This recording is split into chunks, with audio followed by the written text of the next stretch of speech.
Giydim beyazları, düştüm yollara. Ya Rab nasip eyle cümle kullara.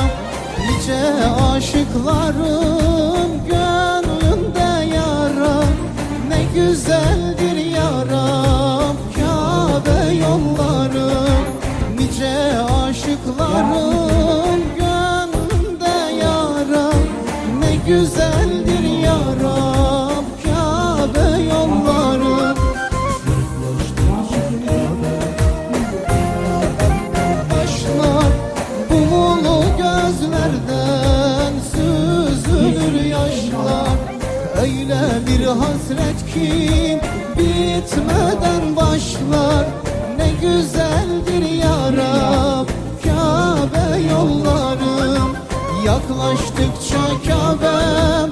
Yasin okursa diyor, 10 kere Kur'an'ı hatmetmiştir. Bak şu anda bunlar sayamız. Bu Yasin okuyacaksınız inşallah. 10 hatim. Sonra ne okuyacağız? Mendara Ahmet Duhan sonra çok